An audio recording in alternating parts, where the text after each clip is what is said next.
All 24 parties of the opposition camp have now decided to in fact take part in this special session. Sources also adding and telling us here at CNN News 18 that former Congress President Sonia Gandhi in fact has written to the Prime Minister asking him clarity as far as the agenda of this special session is concerned. The letter was written on behalf of these 24 opposition parties. So now we're getting some clarity as far as the opposition stance for the special session of Parliament is concerned. Sources within the Congress party, as I pointed out, now indicating to us here at CNN News 18 that they in fact will take part as far as the special session of Parliament is concerned. Remember, there has been a lot of buzz of what the government wishes to do as far as the special session of Parliament is concerned. Could it be as far as the renaming of India to Bharat is concerned and maybe some others? Let's also now bring in our colleague and senior editor Pallavi Ghosh, who's joining us on the broadcast. Pallavi, what are sources telling you? How did they come to this consensus or wanting to participate as far as the special session is concerned, and this letter that in fact has been written by Sonia Gandhi? So basically, what has been decided yesterday at the meeting at Mr. Mallikarjun Kharge's residence was that all 23 parties of the India Front were present there.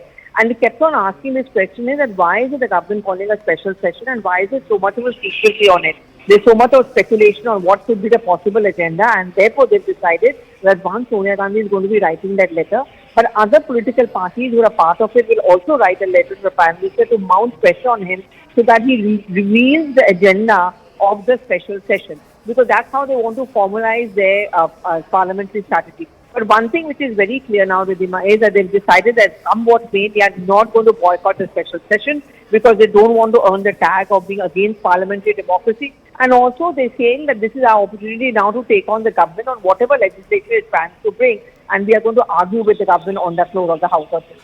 And exactly this is what I wanted to discuss with you. It's interesting because if you go back to the monsoon session of Parliament, that was a criticism against the opposition that you have an opportunity, you do not wish to use it. So this time we are seeing the opposition actually make it clear that we in fact will be participating for this special session of Parliament. I quickly also want to understand, Pallavi, what are your sources telling you? Are we getting any clarity of sorts of what the government wishes to do? Well, this is one thing, Ridhima, about this government. You never know what they're going to do till the last moment.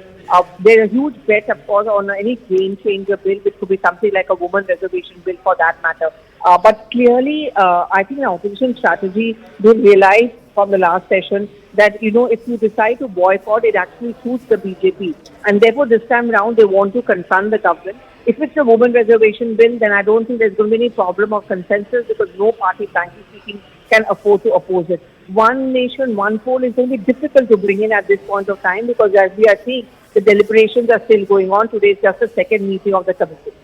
Pallavi, we'll have to leave that conversation there. Thanks a lot for getting us all those details. Well, we'll keep tracking all these developments and a lot more, but for now, we're slipping into a very short break.